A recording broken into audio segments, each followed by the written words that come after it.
everyone, we're the STEAM Sisters. I'm Sandhya. And I'm Swapna. And this is the STEAM League, where we get to learn about the day-to-day careers, aspirations, and origin stories of incredible superheroes in science, technology, engineering, art, and math. And today we're very excited because we have the huge honor of being joined by Pramodh Senarath Yapa, aka Papa Yapa, which is his music persona. Exactly, and Pramodh is a creative science communicator, swing dancer, musician, and scientist researching topics in low-temperature physics. Super cool. Well, we're ready to get into the swing of things. So welcome to the STEAM League, Pramodh. We're very excited to meet you. I'm very excited for the conversation and whatever avenues that will go on. We'll explore a lot of different things. I'm very excited. Yay! So we've come up with a cool game, speaking of low temperature, to start this chat off on a positive note. Mm-hmm. We've got just a few questions for you. It's the quickfire round, and we'll pick them from this here hat. Ooh. All right. So your first question is, what was your favorite subject in elementary or high school? Ooh, I think it's always been physics. There's nothing that I wanted to do ever since I was a kid, so physics all the way. Wow. That's amazing. I like that. Yeah, you knew what you were doing. Yeah. You stayed on that path. Came out of the womb knowing. It was meant to be. It was fate. Your next quickfire. What's your favorite song or genre of music? Ooh, right now I'm listening to a lot of like funk and soul. I've been playing a lot of bass guitar, so anything with a lot of funky bass. Ooh, okay. But I like the funk and soul area that you're getting into, and I feel like I should start exploring that too. Oh, that's exciting. I can give you some recommendations after. Thank you. All right. I've got my pen ready. Who is your biggest inspiration? Ooh, I think right now, so maybe childhood, it was kind of like Stephen Hawking. He was doing a lot of great science communication. Right now, it is a physicist named Sean Carroll who does these really great lucid explanations of really like hard concepts in physics. You know, it's not just pop science. He's trying to get the essence of how we do physics. So that's the person I really try to emulate. That's so awesome. And any way to make physics and other types of science accessible is really awesome to me. And fun. And fun. Absolutely. Okay, your penultimate quickfire question. Okay. What would your STEAM superpower be? Oh, that's a good question. STEAM superpower. Well, I study very tiny things and very cold things. So I think if I had to choose a superpower, I would be able to shrink myself and also tolerate, really cold temperatures. So I can like walk amongst the atoms as they're cooled to negative 270 degrees and see what they do. Yeah, I think that would be it's like Mrs. Frizzle, but also with a cold temperature ability. It's the coolest response. That is so neat. The last question is, what's your favorite type of dance? What is my favorite type of dance? Well, you kind of alluded to it in the in my intro, which is swing dancing, or also called Lindy Hop. So it's stuff that's danced to like 1950s jazz music, something with a little swing in the step. Yeah, I love swing dancing. So old jazz style dancing and partner dancing, because it's always fun to, have a social aspect to it. That's amazing. I just learned how to do the Lindy Hop very recently. That is okay. So cool. I was not expecting that. I was trying to swing dance when I was in Montreal, and it really put a pep in my step. It was fun. Ah, yes, the Hep Cats in Montreal. They're anyway. I've met many people from Montreal, and they are amazing swing dancers. The community in Montreal is amazing. I have a feeling that Papa Yapa is big on the swing scene, so we'll drop in your name anytime we go swing dancing. Now we're going to explore the who, what, where, when, why, and how of Pramodh and his career with some career questions. So Pramodh, you wear a lot of different hats. A lot Yeah. of different hats. You dance. You make music, you do science communication, and you study the physics of ultra cold materials at the quantum mechanical level, including superfluids and superconductors. That's super cool. How did you get started on these different paths, and what does your day-to-day look like? Okay, yeah. So again, I was kind of brought up in a physics-oriented family. My dad really wanted to be a physicist when he was, going into university. And this was in Sri Lanka. So unfortunately, he didn't have, the educational pathways to get him to be a physicist. But then he brought me up when I was like 5 years old, reading me excerpts from Stephen Hawking's Brief History of Time. So I was like, at 5 years old, 6 years old, thinking about black holes and everything. So I was like, well, this sounds amazing. These people have some insight into the world that you can't even see, and they just do it by like moving symbols around on a page, and somehow that can tell you about how the universe started. That blew me away. So I always knew I wanted to be a physicist. So I went into, high school, university, always knowing that's what I wanted to do. Now, figuring out how to get to low temperature was much more of a varied path, because there was so much, in physics. Physics is everything. You could do so many different things. So I started thinking I wanted to be, this black hole person. And then I went to university, tried out some particle physics, tried out some nuclear physics. I worked at a nuclear reactor facility for a while, worked at a particle physics lab for a while, and none of them really clicked with me.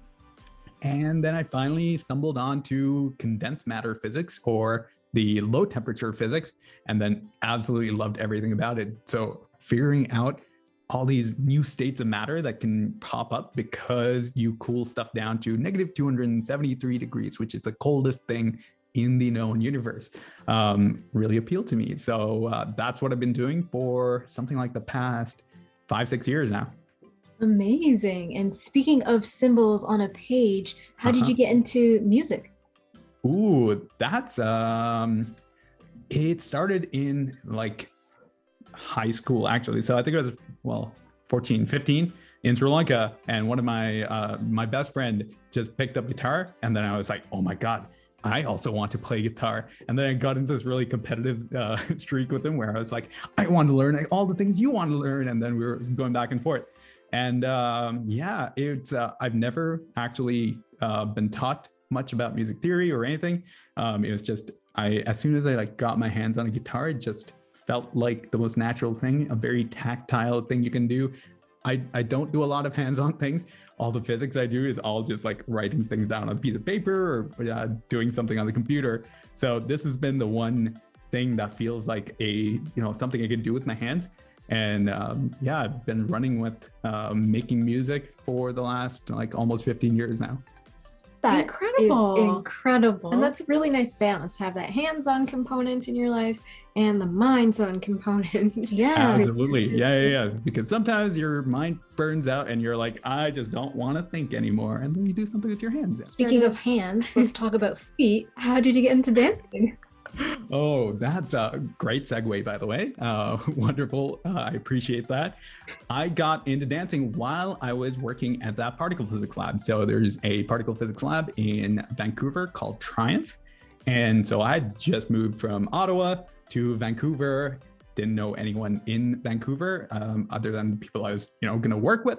So I was like, I'm in a new city. What better way to, start anew in a new place than to start a new activity. So I started dancing in Vancouver, loved it immediately, went about 2 times a week for many years. And then, really got into swing dancing somewhere around 2014. And then, it also really tied into the music I play. I love to play a lot of jazz music. This is exactly the kind of music that people dance to. So it's just kind of beautiful melding of things I enjoy. Oh, it's perfect. Yeah. And a little bit about your day-to-day now. What does that look like? Oh, I forgot. Yes. Day to day. So I am a theoretical physicist, which means I get to do everything either on a piece of paper or on the computer. So I can work from anywhere. So I don't have a lab. I haven't even been back at the university in 1.5 years. I've always been at home. So day to day is I just read a lot of papers online, and then push around symbols on a page until they start making sense. That is super cool. This pun is never gonna get old to me. It just brings me joy every single time. Amazing. Because there's more where that came from. Well, which instruments do you play? Because you mentioned that you started with the guitar. I did, yes. So I basically play anything that looks like a guitar, but either shrunk down smaller or made bigger. So I started with guitar and then picked up ukulele, picked up mandolin, picked up bass. So I play all of those. And then what I do, I don't have any other skills with like a reed instrument or anything, but I program all the other components I want. So then if I need drums or if I need some sort of other, brass instrument, I can go on my computer and program those things and then make music that way. So my aspiration is to be a one-man band. So hopefully making my way up there and growing out of the niche of stringed instruments that look like a guitar. We also play stringed instruments that look something like a guitar, but including a guitar. Okay. Not in that list. So maybe we can do a jam with all our diverse instruments. This is going to be the outro of the show. It's just we're going to break out. Someone's going to be on the drums in the background. That's awesome. And we were also wondering how your education pathways, maybe we can dive a little bit deeper into that, how that led to your current positions and what you plan to do in the future in the field of superfluids and superconductors. And what is that, by the way? Okay. So educational pathway. So I grew up in Sri Lanka until I was about 16. So I was learning in the Sri Lankan education system until there, and then I only came to a couple of years of high school here. So by the time I got to Canada, I already knew I kind of wanted to do physics. I did have a slight desire to be a naturalist as well. I watched too much Discovery Channel as a kid, and I was like, oh, it'd be so cool to go to like the Serengeti and then look at zebras and lions.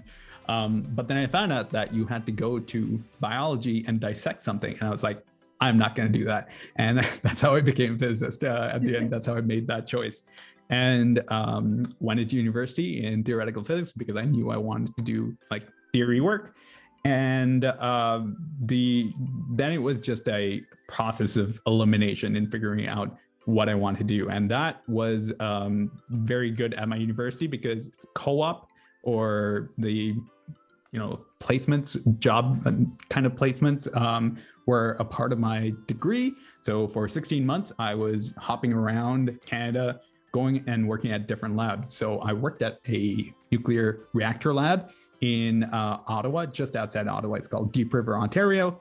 And it was amazing there. I had an office right next to a active nuclear reactor. So I could just be like, there are like neutrons and stuff happening inside right past this wall.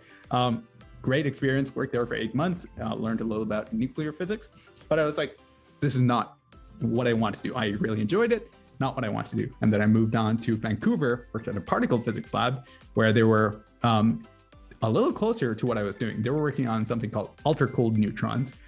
So they were taking neutrons, which usually travel really fast, and they were cooling them down to a pace that you could like almost run alongside a neutron and keep up with it. So ultra cold neutrons.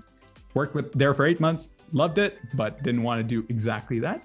And then finally ended up in Victoria, University of Victoria, and I worked on a superconductor project that also tied into quantum computing, which is something a lot of people talk about nowadays as a new technology that could revolutionize a lot of different things. And it's all based on really low temperature physics. And then finally came here to the University of Alberta. I'm in Edmonton right now, and I've been working here for about 3 years on a project related to superfluid. And my favorite way to introduce what superfluids are is we think about normal fluids. So if you have something like water, you can take your water or your coffee in the morning, put some sugar in there. Maybe I don't know if you like to put sugar in your coffee. I love a lot of sugar in my coffee. It is a must for me to stir the sugar into the coffee. So if you stir it, you can create this little whirlpool in your cup of coffee, right? It'll create, I don't have a spoon right now, but you can imagine a little whirlpool forming in your cup. So when I do that in the morning, I create a whirlpool, but in like 5 seconds, it goes back to being still. It's completely flat. A superfluid, something like helium. So helium, normal gas that we, know and love in party balloons. If you take that and you start cooling it down, eventually turns into a liquid. So liquid helium. And then if you cool that down even more and more and more and more, it actually around 4 degrees above absolute zero, which is around negative 269, it turns from a normal liquid into a superfluid, which means that if you take a cup of superfluid helium, you put a spoon in there, you give it a stir, it will create a whirlpool. But then you can put it down and you can watch it, and the whirlpool will keep going. You can wait for 10 minutes, it'll still be going. You can wait for an hour, it'll still be going. You could wait a century and it would still be spinning. So this is a type of matter that has zero friction. It has, or for liquids, we say viscosity, zero viscosity fluid, fluid that can flow forever without ever slowing down. So that is the kind of amazing properties that I study, trying to see how cooling something can lead to these properties of matter that we're not used to at our normal temperatures and our normal human length scales. So that is what a superfluid is. And there are applications you can do with that too. You could use it to build quantum computers, but it's also just fun to understand, like, what are all the amazing things that can happen in nature. So that's what I'm more motivated by, trying to figure out what are, the physics that underpin everything around us, even though we can't see it at normal temperatures. Maybe we can understand something new by studying it at really low temperatures. That is bananas. That is so cool. Or watermelons. I also have a banana shirt, but I don't think we have time for a wardrobe change. Next time. But thank you so much for sharing those drops of wisdom with us. And that was very deep river. And I really enjoy your quest for finding a spot that's even colder and ending up in Edmonton to study low It's very temperature. easy in Edmonton to study. You just go outside and then ultra cold physics is everywhere. And you've set in motion another question for me, which is, it sounds really exciting, that field of superfluids and superconductors. What are some of your favorite questions that are being asked today by yourself and your colleagues in the field? Yeah, so what I'm working on right now is figuring out what are new states of matter that we can find. So we learn in school solids, liquid, gases. You may even learn about plasma as kind of the 4 states of matter, but that's not actually, like, that number 4 is not sacred. We actually can have many more states of matter. It's just that when we're, at the normal temperature ranges, from like negative 20 degrees up to like 30 degrees, those are kind of the states of matter that exist. But we have lots more temperatures to explore. We have lots more pressures to explore. We have lots more length scales to explore. We can get really tiny and see what different states of matter that pop up. So I'm trying to find a new states of matter that pop up due to the small scale physics. Well, the theory is called quantum mechanics, quantum theory. How can we use quantum theory to predict new states of matter? So we just came out with a paper actually about a potential new state of matter that happens in superfluid helium at really low temperatures and really small length scales. And when I say length scales, I mean stuff smaller than 1/100th the width of a human hair. So we take helium, we make liquid, and then we squish it down to less than a human hair, a 1/100th of a human hair. And that gives rise to a new state of matter. And this new state of matter is, you can think of it as something that's both liquid and solid at the same time. So it can flow like a liquid, but it also has some solid-like behaviors. Very exciting field to be in. Wow, it really does sound like a super Yeah. exciting field to be in. I feel like you told us a little secret about the other states of matter. So it sounds like you're taking steps forward in the field of low temperature physics, which is amazing. And speaking of that, with your fancy footwork, you won the 2018 Science Magazine Dancer PhD competition, which we think is phenomenal and such an excellent example of art and science. So STEAM, that's amazing. So tell us more about the inspiration behind your winning piece, which by the way is fantastic, and we totally recommend everybody checking it out. And tell us why dance is such a great medium for communicating science. Yeah, so this was my first kind of entry into the science communication world. It started out as some random idea I had while I was dancing. So my project at the University of Victoria involved looking at electrons and how they go from being these kind of lone beings that travel through a wire as current, as electric current.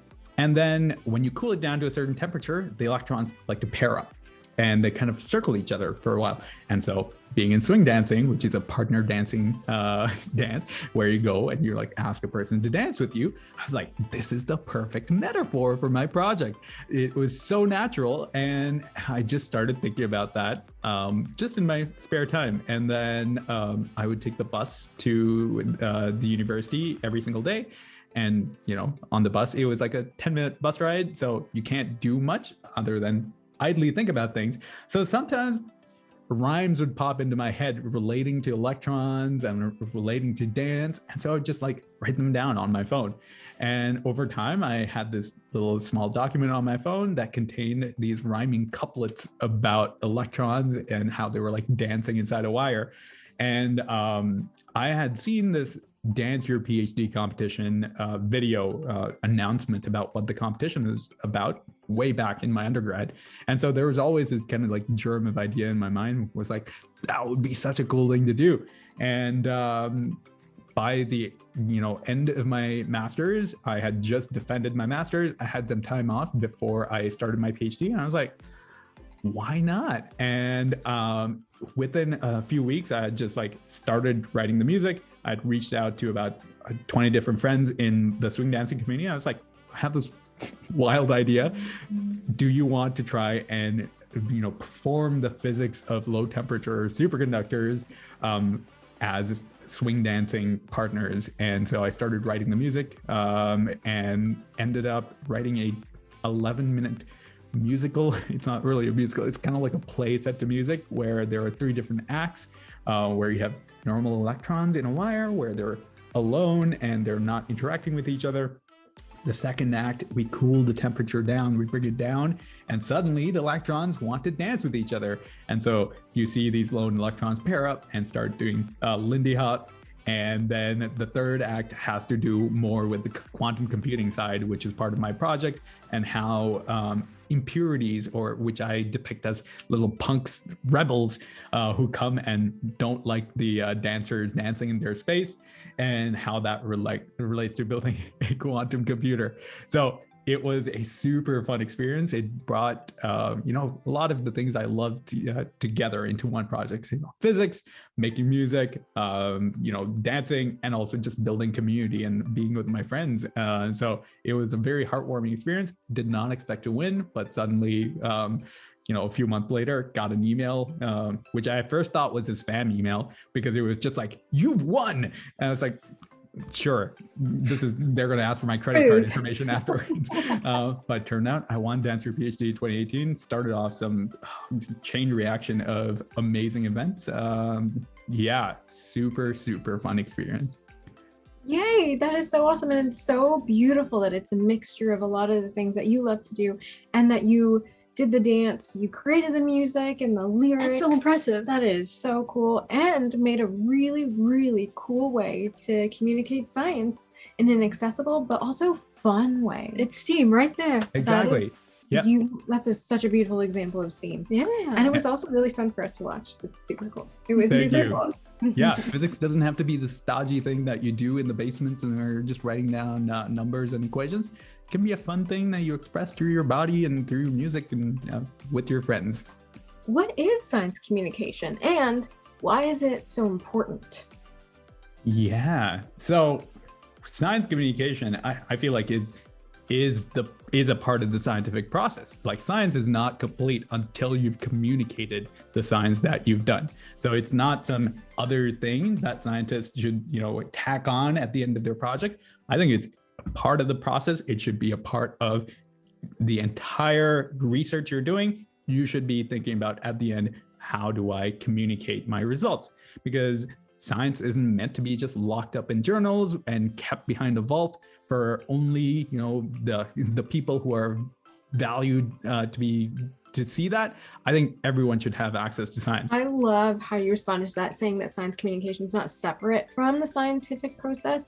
It's part of the scientific process, and it is so important for making sure that it's accessible to everybody, because science is everywhere and it's for everyone. We could not agree more with what you said. And that was a great example. Keep that in mind, because one of our games might have to do with that. Oh, really? Okay. We are on the same wavelength. We really are. Yeah. Well said. And communication is key. Oh, absolutely. Okay, so your next question is, what are some of the most important tools and skills in your job? So my job is very specific in a kind of niche area. So you need to do a lot of math. So figuring out all those mathematical skills, that's something you get from the classroom. So taking those courses and making sure you really understand the what's happening there, because math is a very abstract concept. So sometimes figuring out how you can get that natural language skill with mathematical notation is very important. The other one is just always comes back to science communication, but because being in physics and being in a very math heavy environment, you need to figure out how you're going to explain those concepts. You need to figure out a language that bridges the mathematical language, this very abstract space of, numbers and symbols, and how you bring it back into our normal, human language. So figuring out a way to do that. So you can do this through, pictures, diagrams, making graphs. Those are very important skills. Working with your computer to produce images that bring those concepts to life in another person's mind.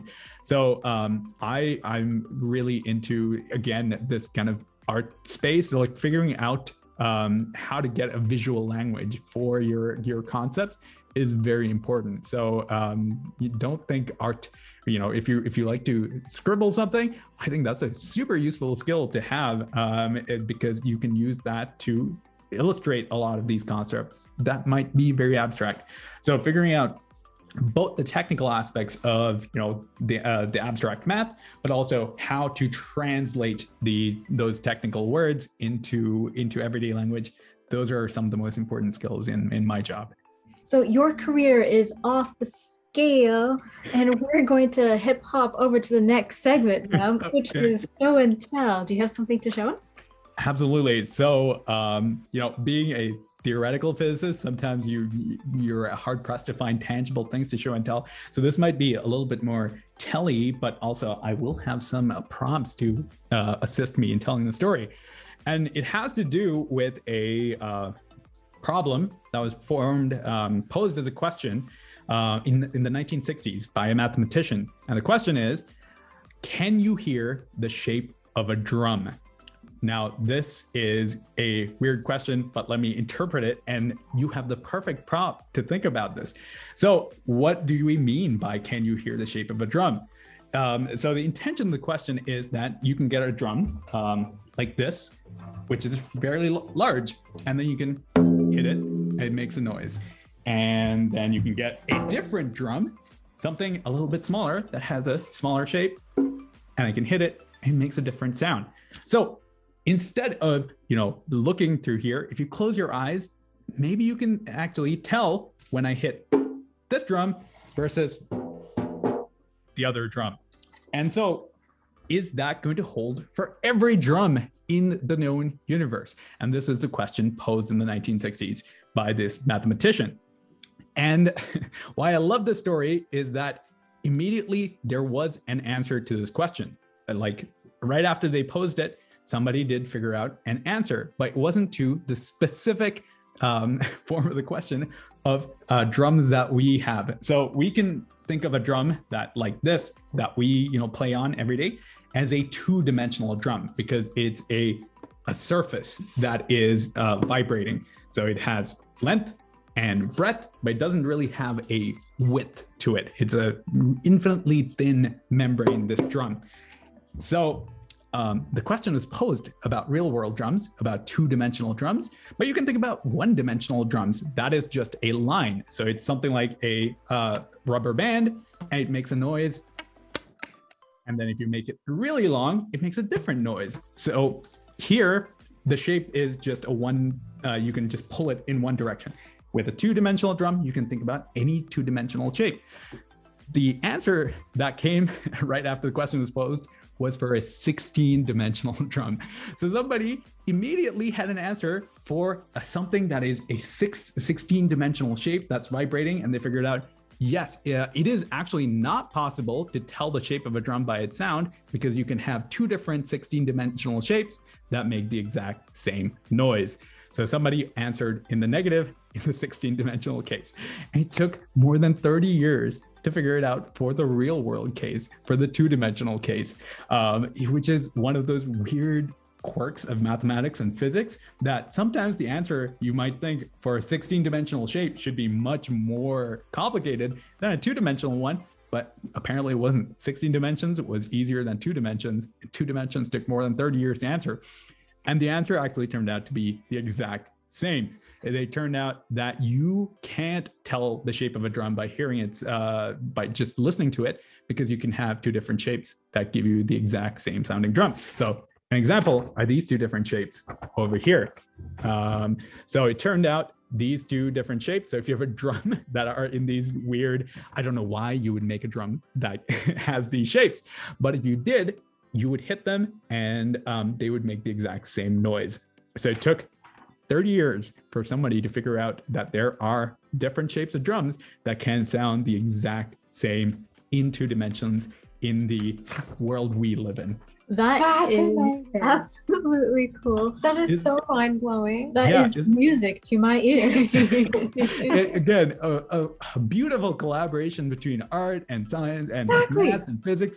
And, you know, it's such a compelling story about how science works as well. Sometimes what you think is simple is much more complicated, and what you think is complicated actually turns out to be a simpler answer, but it can give you insight into the question you want to answer. It also tells you about something about how scientists think. They're like, this 2-dimensional problem, very hard. Let me think in 16 dimensions. So I love this story, and it's just such a cool little insight into how the scientific process works. Absolutely.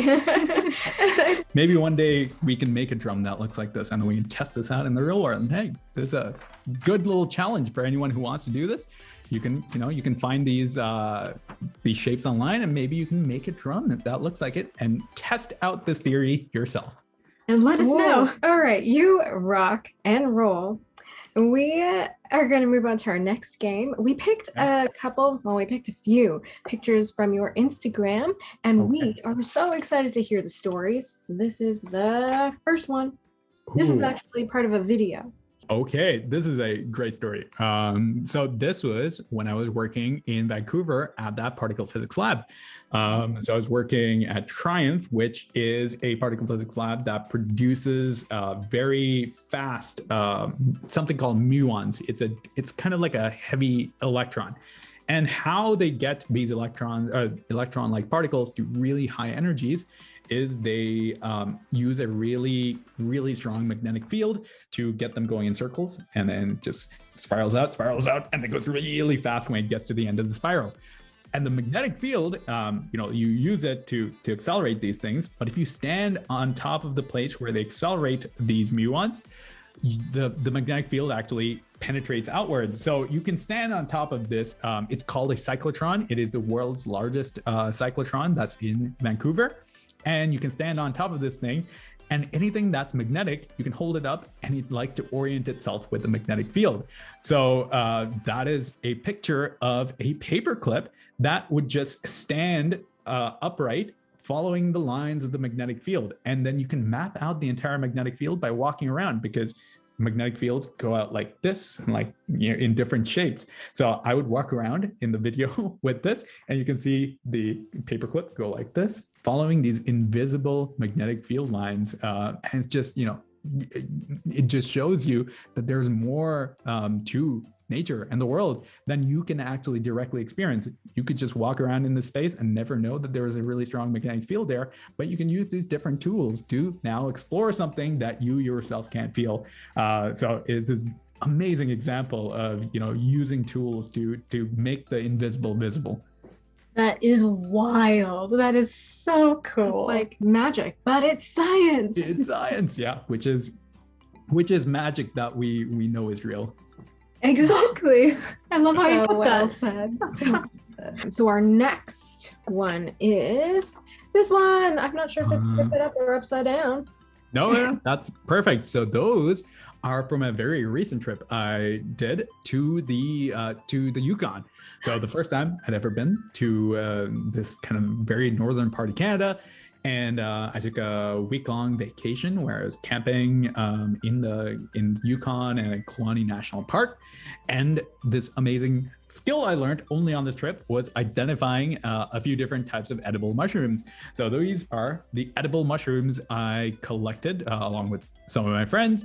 And I think there are 3 varieties that you can see there. The orange one that you can see is called Orange Delicious, and delicious indeed. Then there's one off to the left that's a little darker that is called a Prince. Yeah, that one.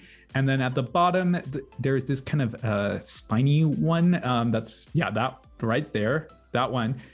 So the bottom has these little hairs on them. I think it was called a hedgehog. We didn't actually eat that one because we weren't sure. We were like, I'm pretty sure that's edible, but I'm not 100%. And that's probably advice that you should carry on. If you're not 100% sure about a mushroom, you should not eat it. Because Good advice. Err on the side of caution when you're not sure if it's edible. Yeah. But the other ones I ate, they were delicious. And it's such a gratifying skill to have, to be able to forage your food and you know connect to the food systems, because we are sometimes disconnected from food systems. So it's really great to sometimes go out there and find your own food and cook it. And it really makes it feel real that these things are, the world isn't just food grown on farms that you can eat. The world is a food basket that we can, if we have some knowledge that we can use. Oh, that's lovely. And it sounds like it was a really fun guest time. It was amazing. I did not use that pun, but now Instagram caption should have been that.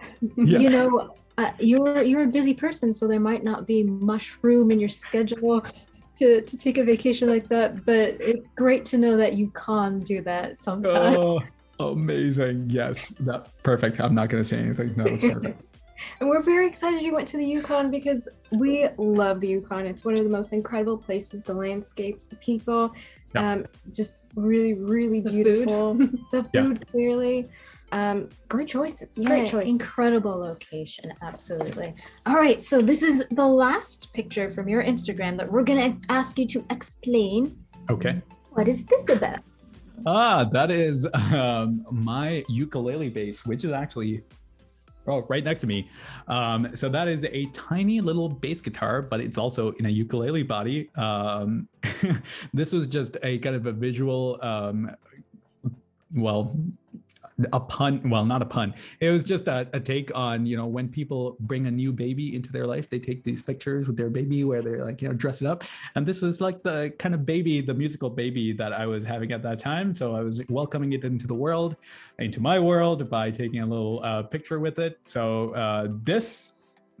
I bought it to make the Dance Your PhD, because I was like, I need a bass guitar to record some of the music. Bass is very important to 1950s jazz music. So I was like, if I want to make this musical, I got to buy this bass. So I bought this to make that musical. And what a wonderful journey we've had together. So we're seeing one of the stars of that musical. Absolutely. The hidden background stars that deserves more attention. Okay, so can you tell us about a time in your career when you didn't succeed and what you did to get back on track? Ooh, so many. I think coming into my PhD, actually, I applied in 2 successive years before I finally came to the University of Alberta.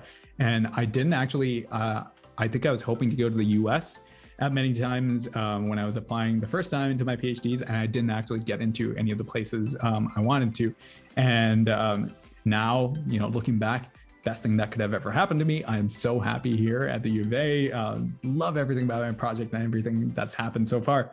But, very demotivating when you get so many rejection letters one after the other.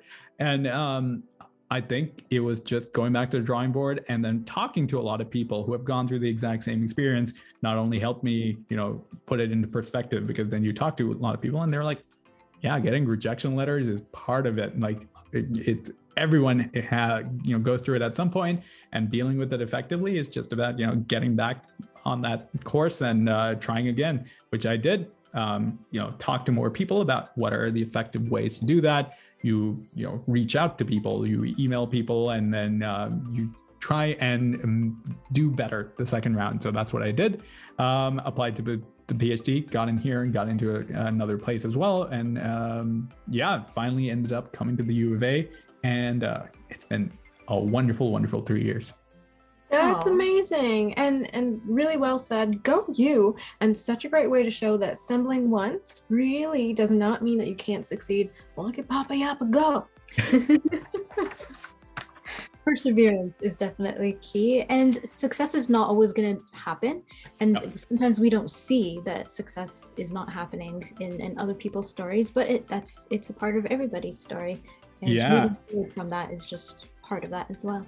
I think we're encouraged when we tell stories to tell these linear stories of just like, I did this and then I did this and I went to this, and then you kind of, as a listener, you can think about that as being like, oh, they've never faced any obstacles, or they've never kind of like had anything go wrong in their life. But that's the consequence of like the stories that we ask people to tell. If you actually ask people the questions, you'll find that every single person had a kind of a non-linear path. They don't go from point A to point B.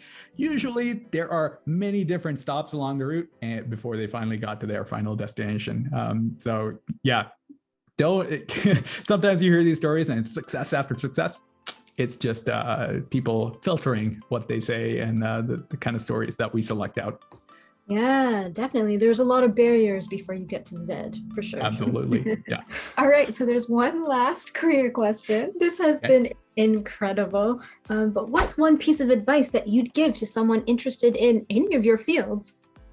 Yeah. Oh, okay. I would say finding community is always, I think, the one thing I always try to encourage people to do. And this could be in any different ways. There are, many online spaces that you could join to meet other people who are interested in the same things as you.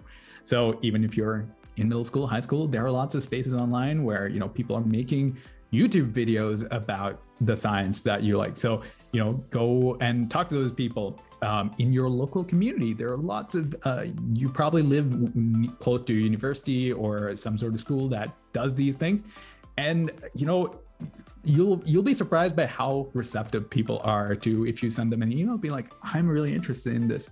Can I get a tour of your lab? Do you have a project coming up in the summer that I can help out with?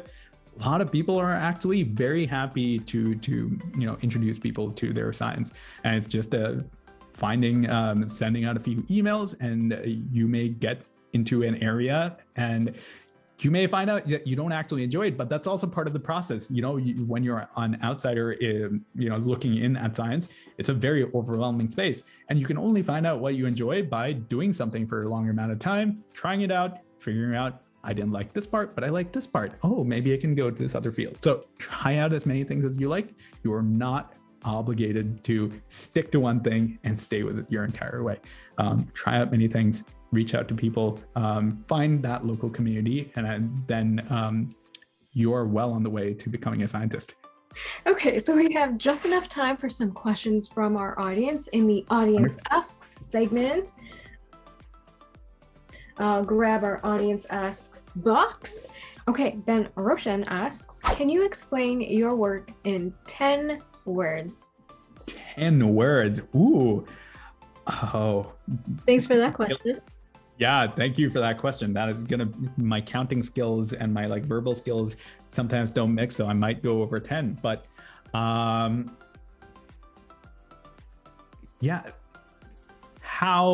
cold things interact to make bigger things greater than the sum of itself. I don't know if that was 10 words, but small building blocks making bigger, more complicated objects at cold temperatures. That's what I study. That's Your last amazing. description was exactly 10 words. Good job. Hey! Sometimes, yeah, I got to turn off one part of my brain for the other part to work properly. Okay. You earned one of those. Amazing. And then finally, Haneen asks, what's your favorite instrument? Great Ooh. question, Haneen. Acoustic guitar, first love, and that's the one I've been sticking with forever. Nothing just resonates so deeply. It resonates both metaphorically and literally as a well cared for acoustic guitar. Nice one and great answer. Well, with that, we'll say thank you so much for joining us on the STEAM League. You can check out the rest of the superheroes of STEAM on our YouTube channel and at steamsisters.ca. Thank you so much. This has been such a pleasure. Thank you.